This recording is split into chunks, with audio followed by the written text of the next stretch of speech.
Eh ben, salut tout le monde, voilà, on est ravis de revenir sur cette fameuse permanence de l'atelier. C'est la deuxième depuis qu'on a repris la semaine dernière. La semaine dernière, on parlait d'orgasme. Aujourd'hui, on est avec une nouvelle personne pour parler d'une autre thématique. Et juste avant d'aborder cette thématique, je vous rappelle, juste pour ceux qui ne l'ont pas fait, on est donc en enregistré et on diffuse l'émission tous les mercredis à 17h. Donc je vous invite à vous abonner à la chaîne et à cliquer sur la petite cloche pour recevoir les notifications. Donc je vous présente Sophie. Sophie, est-ce que tu peux te présenter s'il te plaît? Oui, du coup, bonjour à tous et à toutes. Moi c'est Sophie, je suis sage-femme de formation et aujourd'hui je suis aussi chargée de projet au CRIPS. Et du coup on va parler de la thématique de la contraception et aussi de l'accès à l'IVG. Très bien. Contraception, IVG, gros programme parce que c'est quand même assez dense, il y a pas mal de trucs, j'imagine. C'est ça, il y a pas mal de trucs, on entend beaucoup de méthodes contraceptives différentes, etc. Donc c'est important de refaire un petit point sur Parfait. Est-ce qu'il y a une méthode parfaite ou pas. Et est-ce qu'il y a une méthode parfaite ou pas? Ben non, il n'y a pas de méthode parfaite. Effectivement, chaque personne va pouvoir s'approprier sa méthode comme elle en a envie et découvrir les différentes méthodes qui existent. Parfait, ben on va découvrir tout ça. Ouais. Alors, première question, je vous rappelle que les questions, on les travaille un petit peu à l'avance et notamment, on voudrait les travailler avec vous dans les commentaires de cette vidéo. Donc, vous pouvez nous poser des questions dans les commentaires, on y répond dans les vidéos d'après. Voilà, n'hésitez pas, on se prend un petit temps pour répondre à vos questions. En tout cas, on est là pour ça, c'est une émission qui est faite pour répondre à vos questions. Ouais. Alors, la première question, c'est simple, c'est quoi la contraception ? La contraception, ça englobe différentes méthodes contraceptives. En gros, c'est quelque chose qu'on peut prendre ou qu'on peut se faire poser. C'est différentes méthodes qui permettent à une femme qui a des rapports sexuels avec un homme d'éviter de tomber enceinte. Donc c'est un des risques de rapport sexuel de tomber enceinte quand il y a éjaculation dans le vagin. Et du coup, ça empêche de tomber enceinte. D'accord, ok. Donc c'est spécifiquement féminin. Alors, on pourrait croire que c'est... On va y revenir, j'imagine, mais... Ouais. On va y revenir, on pourrait croire que c'est spécifiquement féminin. Malheureusement, c'est vrai qu'il faut quand même un homme et une femme pour qu'il y ait normalement un bébé. Donc, il y a les deux personnes qui sont concernées. Il faut un homme et une femme pour avoir un bébé. Ah oui, c'était mon cours de biologie de 4e, je crois. Voilà, c'est ça. Ouais, donc, on va y revenir. Donc, c'est pas parce que c'est la femme qui a le risque, entre guillemets, de tomber enceinte que du coup, c'est que de son ressort de faire attention à ce risque-là. Et du coup, c'est important qu'il y ait de la communication aussi lors d'un rapport sexuel pour savoir aussi, entre un homme et une femme bien sûr, pour savoir si du coup il y a une méthode contraceptive qui a été prise si jamais on n'a pas envie d'avoir un bébé. Donc les garçons, on peut se sentir un petit peu... c'est la question d'après. Qui ça concerne? Voilà.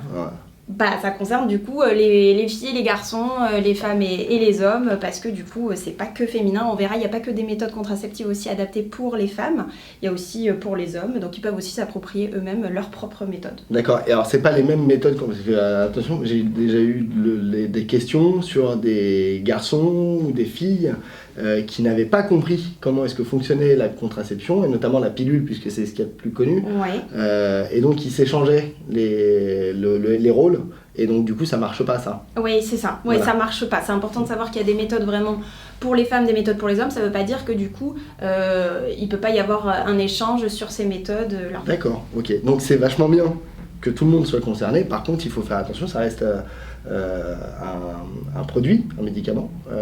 On appelle ça un médicament ou pas? Je sais pas. Alors on n'appelle pas ça un médicament parce que du coup on verra, il y a plein de méthodes qui existent et il y a des méthodes notamment hormonales ou sans hormones ou naturelles. Enfin voilà, ouais. Donc du coup c'est pas forcément un médicament. Non. Mais donc du coup c'est un produit qui va être destiné à un public féminin ou masculin, on va le voir, mais ça concerne tout le monde, mais c'est pas les mêmes produits. Enfin voilà, c'est c'est ça. Ouais, c'est ça. Tu résumes très très bien. T'as vu, hein, ça turbine. Non, je suis un petit peu éveillé ce matin, c'est bien. Alors, qui on peut aller voir pour en parler ou pour se faire prescrire ces fameux contraceptifs? Alors, du coup, pour en parler tout simplement, déjà, faut savoir qu'on peut en parler un peu à tout le monde. On peut en parler du coup à ses amis, à ses proches, on peut en parler aussi à sa famille si on a envie. Maintenant, pour avoir vraiment des conseils de santé au niveau de professionnels, on peut en parler à un médecin, un gynécologue, une sage-femme ou même une infirmière scolaire de l'école ou d'un lycée, etc. Maintenant, pour se la faire prescrire, il n'y a que 3 professionnels qui le peuvent. C'est les médecins généralistes, les gynécologues et aussi les sages-femmes. Depuis peu, les sages-femmes, elles font aussi suivi gynécologique, etc. Et aussi la prescription de contraceptifs et notamment aussi la pose. Parce qu'on a tendance à penser que c'est que le gynéco qui peut faire la pose du dispositif intra-utérin, on y reviendra, anciennement appelé le stérilet, ou la pose de l'implant qu'on peut mettre aussi dans le bras. Ben non, il y a aussi la sage-femme ou le médecin généraliste qui peut le faire. D'accord. Et alors, je reviens sur en parler, parce que j'aime bien... on a pas mal de témoignages en fait.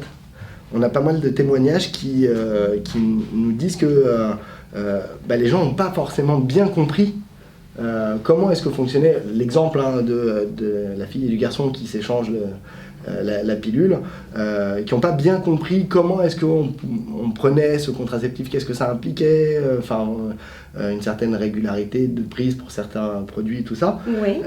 Donc de bien insister sur le fait que c'est super important d'en parler et de vérifier qu'on a bien compris. Il y a plein d'endroits, il y a des endroits, parce que quand on dit on va aller voir le médecin, son médecin généraliste, généralement son médecin généraliste c'est celui aussi qui suit la famille. Des fois on n'a pas forcément envie d'aller en parler. On n'est pas forcément à l'aise avec la personne. Est-ce qu'il y a des endroits un peu anonymes, gratuits pour les jeunes? Oui, il y a.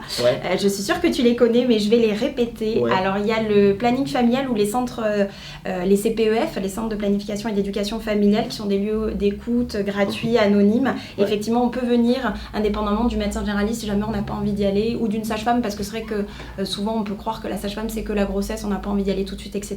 Même si c'est faux.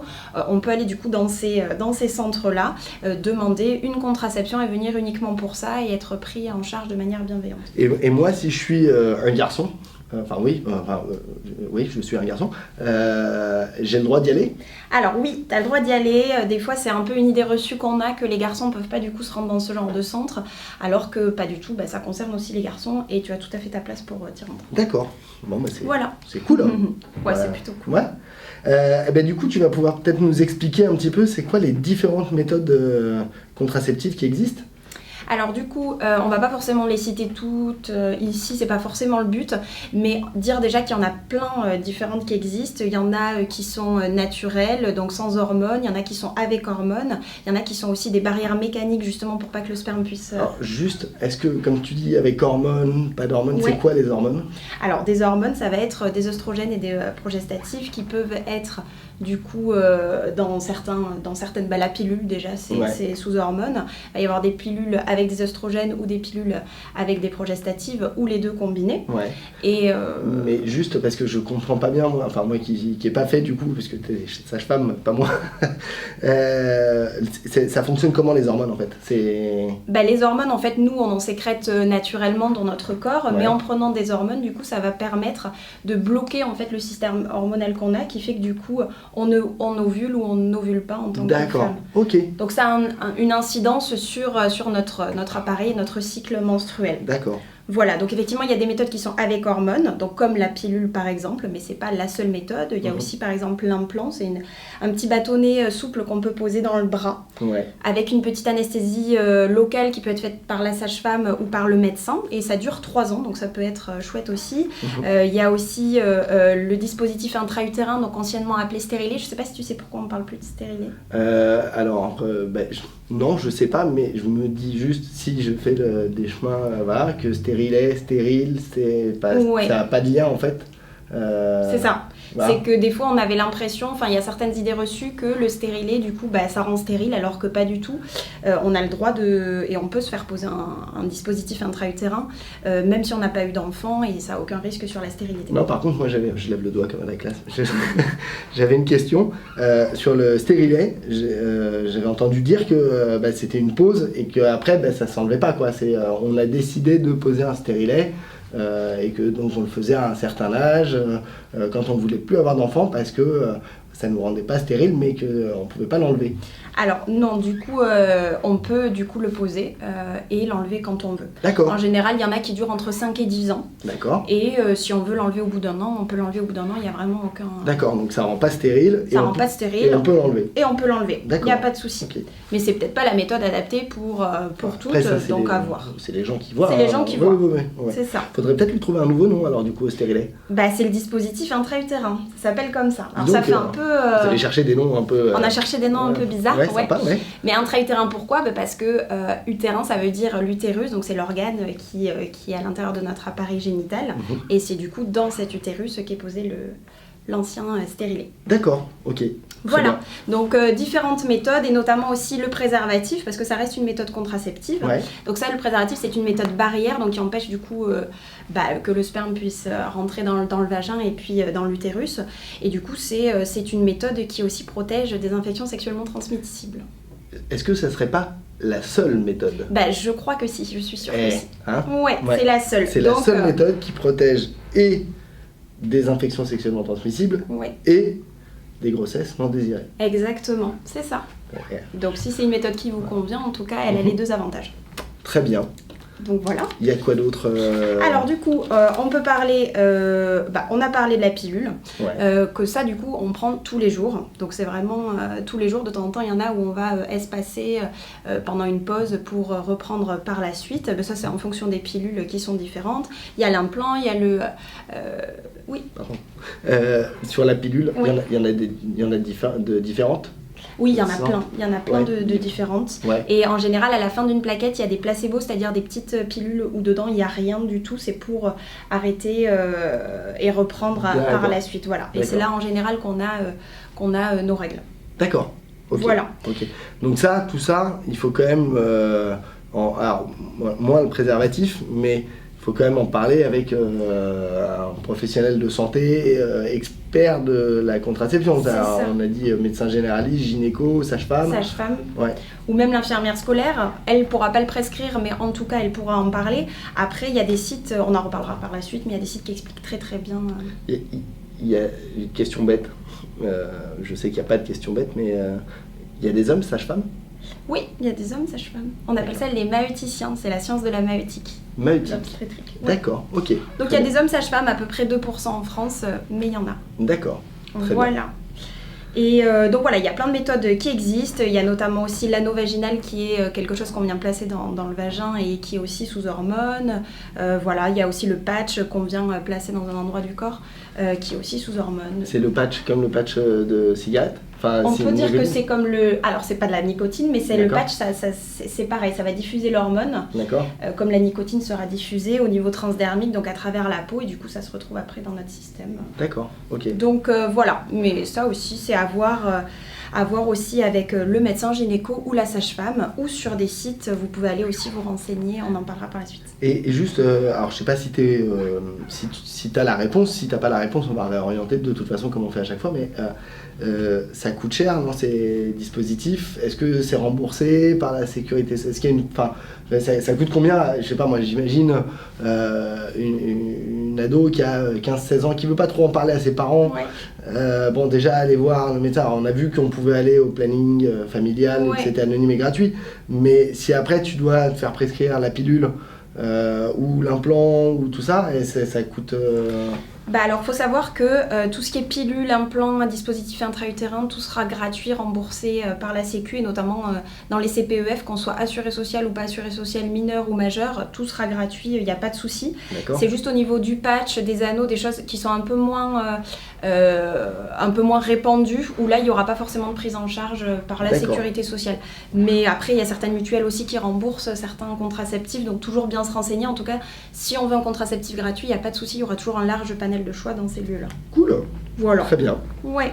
Et aussi, petite info, le préservatif externe, depuis, donc le préservatif anciennement appelé masculin, depuis décembre 2018, il est remboursé par la sécurité sociale et peut être prescrit par médecin, sage-femme. Donc autant en profiter si jamais c'est son contraceptif préféré.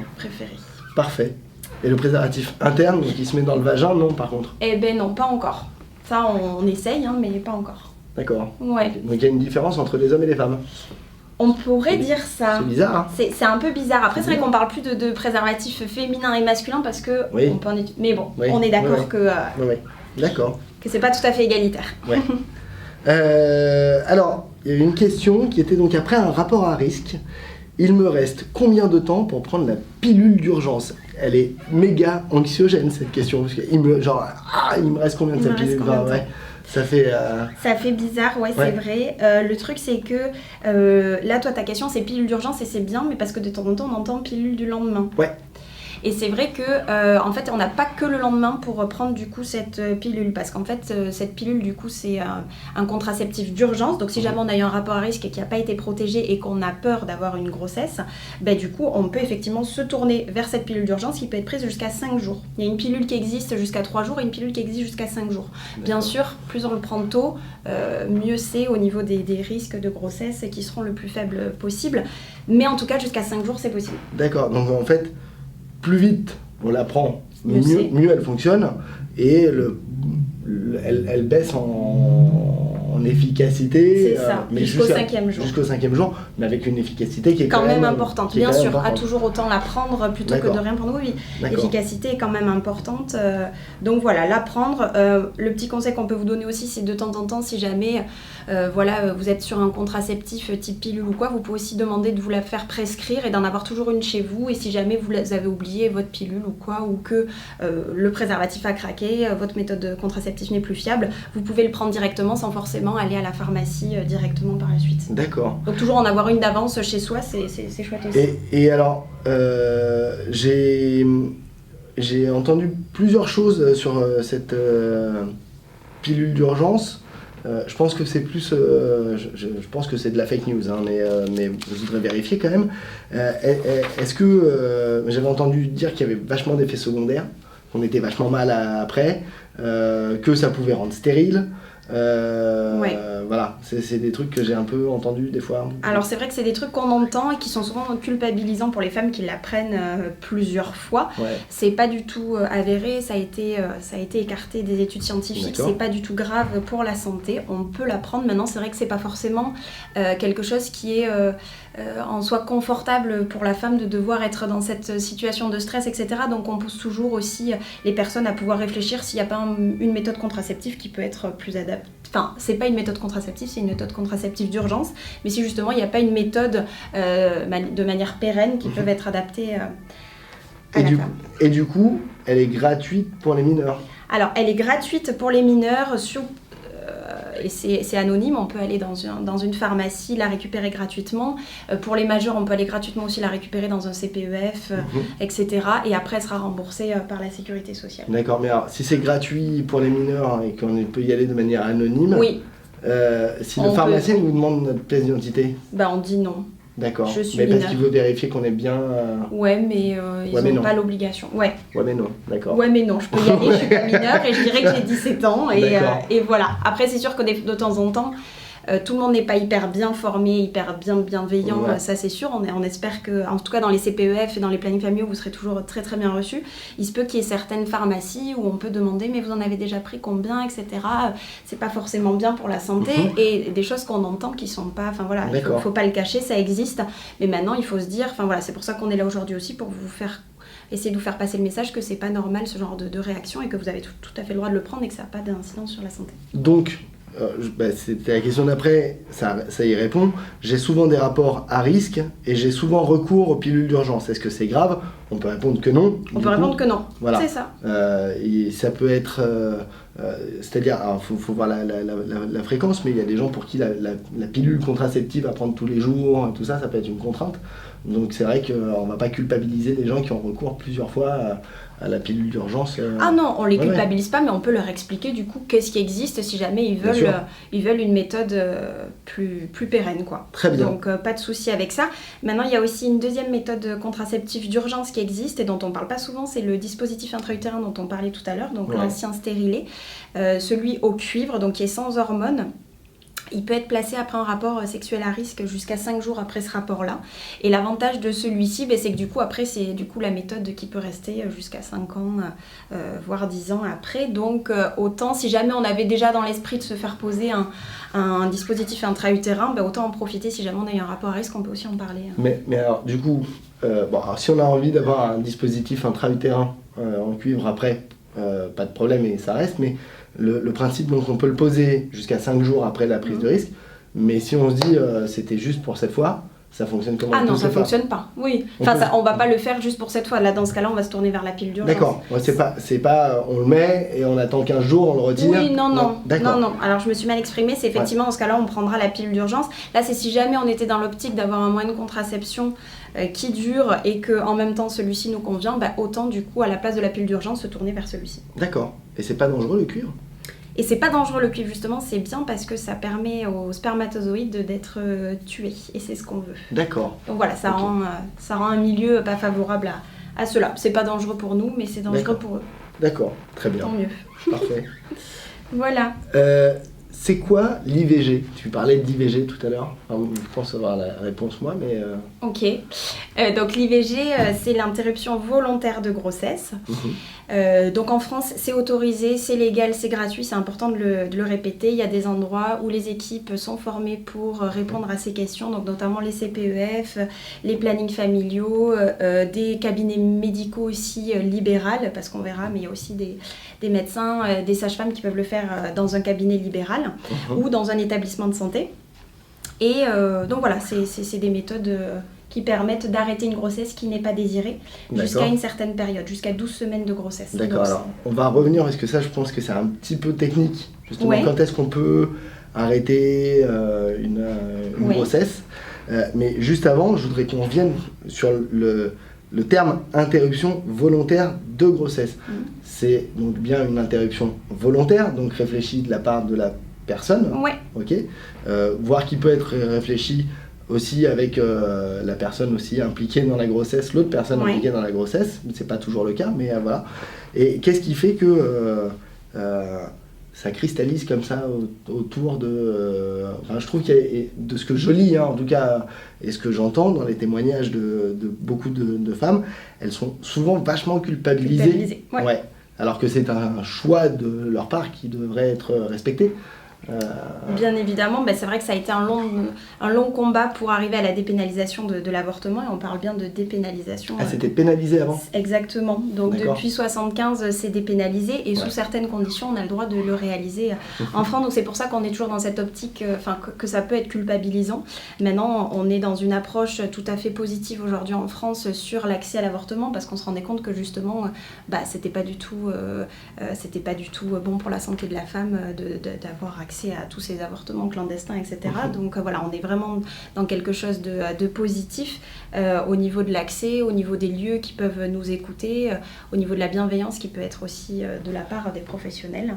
Mais voilà, après il faut savoir que c'est le choix de la femme, même si elle va être en couple avec une personne et que l'homme par exemple ne veut pas...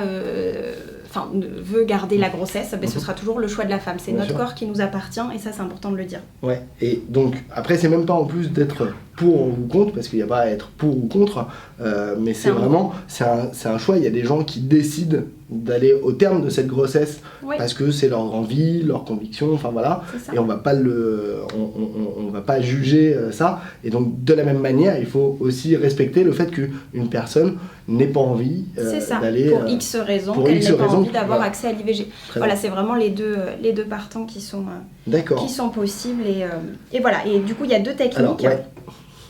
Il y a l'IVG médicamenteuse, donc via prise de 2 médicaments à intervalles de 36 heures à 48 heures, et il y a l'IVG chirurgicale, donc c'est une technique chirurgicale qui va être faite à l'hôpital sous anesthésie locale ou générale, où on va aspirer du coup le contenu de l'utérus. D'accord, donc c'est une technique d'aspiration. Oui, c'est ça. C'est pas ouverture, scalpel, quand on dit pas, parce que quand on dit chirurgical, on est habitué au masque là maintenant, mais c'est un peu bizarre. Non, chirurgical, ça veut juste dire que du coup ça va se passer dans un établissement de santé, et que voilà, mais ça reste quelque chose, qui n'est pas une opération à cœur ouvert. Et oui, et on peut faire les deux, non, faire les deux sert à rien, mais l'IVG médicamenteuse, elle peut se faire jusqu'à quand? Et l'IVG, je sais pas si je suis bien clair. Si. En fait, il y a deux techniques, et ça ce sera vraiment en discussion avec le médecin, la sage-femme. Quand vous allez vous rendre dans un CPEF ou dans un planning ou dans un établissement de santé, vous allez discuter avec eux, ils vont voir aussi l'état d'avancée de votre grossesse et qu'est-ce qui est le mieux pour vous, à savoir l'IVG médicamenteuse parce qu'elle est accessible que jusqu'à 7 semaines de grossesse, ou l'IVG chirurgicale. Donc voilà, vous pourrez en discuter avec eux aussi. À certains moments, c'est aussi possible de choisir la méthode qui nous convient le mieux aussi pour nous. Donc voilà, vous êtes aussi actrice de votre santé et il ne faut pas l'oublier. Très bien. Et donc, parce que ça c'est déjà arrivé, si on regarde un peu les réseaux sociaux, ça arrive même quasiment régulièrement, d'avoir des personnes qui vont vouloir faire une interruption volontaire de grossesse et être assez mal reçues par un personnel médical. Hein. C'est même pas pour stigmatiser les médecins ou les gynécos qui refusent de le faire, mais est-ce qu'il y a des endroits, et notamment j'imagine le planning familial, où on peut venir justement discuter, se préparer, et poser, parce que je pense que psychologiquement parlant, il y a besoin de... Oui, c'est ça. Ouais. C'est pas de suite quand on arrive, c'est pas parce qu'on va venir en parler qu'on va être obligé de le faire. On est vraiment accueillis de manière bienveillante dans un planning familial ou dans un CPEF. On va pouvoir en discuter, poser nos questionnements et puis après envisager du coup de passer à l'IVG si jamais on le souhaite. Il y a un numéro vert dont on reviendra par la suite qui est pour l'accès à l'avortement partout en France. Et c'est un numéro vert qui est gratuit. On vous le donnera par la suite et vous pourrez appeler pour répondre à vos questions sur quel est le centre le plus proche de chez moi qui pourra répondre à mes questions si jamais ça existe. Enfin, si jamais vous êtes confronté à ça. Parfait. Donc voilà. Super. Ah oui, il ne faut pas oublier aussi que l'IVG du coup est strictement confidentiel. Ça, de temps en temps, on a tendance à l'oublier. Donc on peut aller aussi la réaliser. Quand on est mineur, on n'est pas obligé forcément d'avoir l'avis de ses parents. Il faut un représentant légal, donc une personne majeure à côté de soi, mais on n'est pas obligé d'en parler à ses parents. Ah, c'est une personne majeure, mais qui ne fait pas forcément partie de la famille. C'est ça, voilà. D'accord, ok. Très bien. Donc ça, c'est important à préciser. Je reviens sur le planning familial, parce que ça a l'air vachement bien quand même comme endroit. Au planning familial, ils ont des représentants majeurs qui peuvent... Oui, bien sûr, si jamais il n'y a pas. On trouvera toujours un moyen pour avoir accès à l'IVG en France. Ça, il ne faut pas se faire de soucis. Très bien. Alors, comment une personne mineure peut-elle interrompre sa grossesse ? On vient de répondre à la question au final. Voilà. Ouais. Donc il faut se faire accompagner d'une personne majeure. Ou s'il n'y en a pas, pas d'inquiétude, on va trouver une solution au planning familial. Très bien. Et est-ce que l'IVG, ça rend stérile ? Alors ça est aussi souvent dans les... soit dans les mœurs, soit dans nos stéréotypes à nous, etc. L'IVG rend pas du tout stérile. En tout cas, aujourd'hui, fait en France et fait dans les pays qui sont développés au niveau sanitaire. Il n'y a aucun souci pour l'IVG, ça ne rend pas du tout stérile. Donc voilà, c'est important de le dire parce qu'il y a certaines personnes qui peuvent dire « je ne vais pas avoir recours parce que du coup j'ai peur pour la suite, autant que j'ai un enfant maintenant, etc. » Non, vraiment, il n'y a aucun risque par rapport à ça.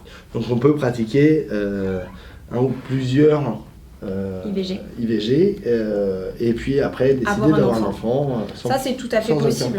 C'est un peu on peut pratiquer plusieurs IVG, ça il y a vraiment aucun souci. L'équipe sera toujours là pour profiter de cet instant après un IVG pour aussi vous proposer une contraception si jamais vous le voulez parce que vous avez peut-être pas envie de revivre ça une deuxième fois, c'est tout, mais sans être culpabilisant et pour vous proposer ça si vous le souhaitez. D'accord. Je crois que c'est notre dernière question.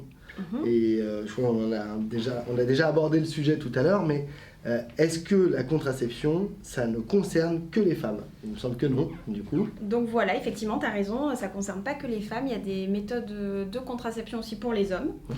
Donc il existe le préservatif, dont on en parlait tout à l'heure, et il y a aussi une méthode qui s'appelle la vasectomie. Je ne sais pas si tu sais qu'est-ce que c'est. Non. Un nom un peu bizarre. Enfin, il me semble que c'est un peu radical, mais... C'est un peu radical, c'est la stérilisation définitive. On te coupe le sexe ? Alors, on coupe pas le sexe, mais on coupe les petits canaux qui permettent en fait aux spermatozoïdes de rejoindre le sperme. D'accord. Donc en gros, la personne éjacule toujours, elle a du sperme, mais il n'y a plus de spermatozoïdes. D'accord. Et comment ils s'appellent ces petits canaux ? Ils s'appellent les canaux déférents, si jamais... Les canaux déférents. Voilà, d'accord. C'est ça. Ok. Donc ils ne marcheront plus. D'accord. Donc voilà, c'est les deux méthodes en tout cas qui existent, donc soit le préservatif, soit ça. Les méthodes qui sont acceptées sur la mise sur le marché, entre guillemets, sanitaire. Après, il y a plein d'études qui sont en train de se mettre en place et des expérimentations aussi qui se font pour les hommes, pour que les hommes puissent avoir une place aussi dans les méthodes contraceptives et notamment des méthodes d'injection hormonale. D'accord. Donc voilà, c'est une petite piqûre au niveau dans le muscle en fait, pour mettre des hormones pour que les spermatozoïdes aussi arrêtent de fonctionner. fonctionner. Et il y a aussi des méthodes de slip chauffant. Je ne sais pas si tu en as entendu Pardon. parler. Moi j'ai un fauteuil chauffant dans la voiture, mais... Et pas de slip chauffant. Ouais. En fait, c'est des slips qui permettent de remonter en fait, les testicules pour qu'elles soient à hauteur du corps et qu'elles s'imprègnent de la chaleur du corps. Et du coup, ça permet à la production de spermatozoïdes d'être arrêtée si jamais il est bien porté. D'accord, mais si tu remontes les testicules, ça te fait pas un truc du style, tu sais, comme tu tires comme ça, après tu as une voix un peu comme ça? Non. Ça ne Non. fait pas forcément ça. Non, ça ne fait pas une voix toute petite. Non, je crois. Non. Mais D'accord. voilà, c'est en cours d'expérimentation, mais les premiers résultats sont très positifs et peut-être que ça viendra à D'accord. septembre. Ok. Donc voilà. Un slip chauffant. Un slip chauffant, ouais. Pourquoi pas? En tout cas, ça veut dire que les garçons peuvent être concernés par des contraceptifs et pas que par la contraception. Et, voilà. C'est ça, exactement. D'accord. Ouais. Ok, très bien. Donc on a fait un peu le tour de toutes ces questions. C'est quand même assez dense, assez riche. N'hésitez pas à revoir la vidéo et à faire pause si jamais vous avez pas compris quelque chose. Si jamais vous avez des questions, vous avez besoin de plus de précision, je vais vous mettre le mail de Sophie directement pour que vous puissiez lui écrire. Non, vous nous écrivez dans les commentaires et puis on va... donc vous nous écrivez vos questions dans les commentaires, on y répondra avec grand plaisir les fois d'après. Ouais. On a des recommandations aujourd'hui sur un compte Instagram notamment qui est vachement bien et qu'on suit.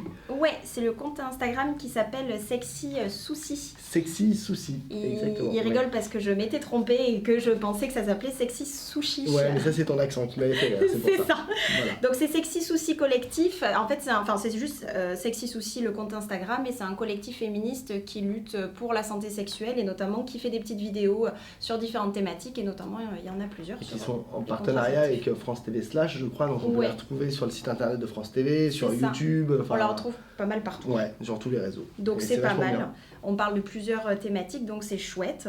Après, on peut aussi vous conseiller des sites internet qui sont accessibles, donc choisirsacontraception.fr ou onsexprime.fr, c'est des sites où vous allez pouvoir retrouver toutes les méthodes contraceptives, toutes les informations sur l'IVG, l'accès à celui-ci, etc. Donc c'est plutôt pas mal. Et ensuite au niveau des numéros, effectivement soit vous pouvez nous écrire en commentaire, qu'on puisse répondre à vos questions, etc. Maintenant nous on n'est pas là tout le temps, donc on a souvent aussi des questions et on veut pouvoir se tourner tous les jours vers quelqu'un. Donc il y a des numéros verts qui existent, notamment le 0800 08 11 11 qui est un numéro vert d'accès à l'IVG et vous pouvez aussi poser toutes vos questions de santé sexuelle sur ce numéro. Et il y a Fil Santé Jeune. Qui est un numéro accessible tous les jours de 9h à 23h et qui permet de répondre aux questions des jeunes sur vie affective et sexuelle, et vous avez des professionnels en ligne qui vont répondre à toutes vos questions. Ah, du coup, c'est pas que sur la contraception, c'est si on veut parler de rapports sexuels qu'on a eu ou envie d'avoir ou pas envie d'avoir, enfin voilà, de différentes thématiques sur la vie sexuelle. Ouais, c'est ça. Ou sur la vie affective, on peut parler d'émotions, de comportements, de pratiques, de risques, de plaisirs, d'émotions. De tout. Ouais. Génial.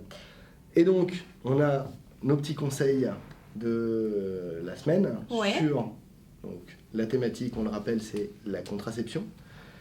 Le premier, c'est se renseigner, et bien se renseigner. C'est ça. De pouvoir adopter la meilleure méthode, en fait. Parce qu'il y en a plein, en fait, diverses et variées. Il y a des gens pour qui la prise de la pilule contraceptive, ça va être contraignant, pas possible. Et donc, ils vont partir vers un autre dispositif avec hormones, sans hormones. Enfin, il existe plein de choses. Et heureusement, d'ailleurs, parce que du coup, ça ne cantonne pas les gens à juste un produit. C'est ça. Mais donc du coup il faut bien se renseigner et bien en parler avec les bonnes personnes. Et donc c'est le deuxième conseil, bien en parler. Alors on va pouvoir en parler avec des personnels médicaux, donc médecins, gynéco, sages-femmes, mais on le rappelle et on ne le rappellera jamais assez que on peut en parler aussi avec son infirmière scolaire. On peut aller dans des endroits comme le centre de planification familiale ou le CPEF pour pouvoir discuter avec des gens qui sont vraiment formés là-dessus sur toutes ces techniques de contraception, sur l'IVG, sur la santé des femmes. Voilà, donc c'est important de pouvoir le verbaliser. C'est aussi important de pouvoir, et c'est pas tout le temps possible, mais au maximum et là je m'adresse à toi, jeune homme, qui nous regarde, de pouvoir en parler avec... Ou jeune femme. Oui, mais là je m'adresse aux garçons qui sont aussi concernés et qui se disent tiens non mais ça c'est pas pour moi. C'est pas pour moi, c'est le problème de ma copine ou c'est le problème de ma femme ou c'est le problème de... C'est le problème. Alors déjà d'une c'est pas un problème et de deux en plus de ça ça concerne tout le monde puisque au moment de la grossesse, enfin de la conception d'un enfant il y a deux personnes. Voilà. Et donc c'est aussi important que les garçons soient sensibilisés et à l'écoute de leur partenaire. Okay, et le côté, et ça serait cool si on pouvait arrêter de l'entendre, le côté quoi, t'es enceinte, mais t'as oublié la pilule, mais qu'est-ce que t'es conne quoi, tu pourrais, enfin voilà, non c'est, voilà, ça si on peut... Ça c'est un peu has-been, ouais voilà, ça faut pas trop... C'était très années 50 quand même. Mais on peut malheureusement l'entendre encore. On peut l'entendre, voilà, donc si on pouvait faire un effort là-dessus les garçons, ce serait top, merci. S'écouter et s'affranchir des idées reçues. Donc s'écouter à soi, ses propres envies, ses propres besoins et essayer de s'affranchir de certaines choses qu'on peut entendre. C'est vrai qu'on a envie aussi d'en parler, on en parle aussi pas mal avec ses amis, ses proches, etc. Mais on peut entendre « Ah, moi, je me suis fait poser le dispositif intra-utérin, donc l'ancien stérilet, ça m'a fait trop mal, je te le conseille pas. » Mais en fait, ça veut pas dire que parce que cette personne a ressenti là de la douleur, qu'une autre personne ressentira la même chose, etc. Et c'est important qu'on puisse... tous et toutes tester ce qu'on a envie. Et pour se faire écouter, on a oublié un lieu qui est quand même vachement bien, dont il va falloir qu'on fasse la promo quand même. Ouais. C'est l'atelier. À l'atelier donc à Pantin, dans nos locaux, au Crips, il y a effectivement des animateurs, des animatrices qui vont pouvoir vous recevoir, discuter avec vous en groupe, de manière individuelle. Vous allez pouvoir expliquer une problématique et être réorienté sur des structures. Donc, c'est ça. On rappelle que l'atelier c'est à Pantin, c'est ouvert du lundi au vendredi de 15h à 19h. Que c'est anonyme, que c'est anonyme, c'est gratuit. Et il y a plein de jeux sur la contraception et les différentes méthodes de contraception. D'accord. Et des fois, toi, t'es là pour... Et des fois, moi, je suis là. Pour animer ? Pour animer. Très bien, parfait. Donc, on peut te retrouver dans l'atelier. Voilà. Mais il y aura toujours quelqu'un de dispo. Parfait. Eh ben, écoute, merci beaucoup, Sophie, de toutes ces infos. C'était assez dense, hein, mais en tout cas, on a, je pense, bien abordé le thème. Si vous avez des questions, je vous le rappelle dans les commentaires, abonnez-vous à la chaîne, cliquez sur la cloche pour les notifications et voir les prochaines émissions. En tout cas, c'était un réel plaisir de t'avoir avec nous. Aussi. Et un réel plaisir que vous nous regardiez. Donc on reviendra la semaine prochaine. Merci beaucoup. Merci. À bientôt. T'as aimé cette vidéo? Alors je t'invite à t'abonner à la chaîne et à cliquer sur la petite cloche pour recevoir les notifications si c'est pas déjà fait. Tu peux aussi nous suivre sur Instagram @atelierprev. Nous, on revient la semaine prochaine avec une nouvelle thématique, les addictions sans produit. A plus.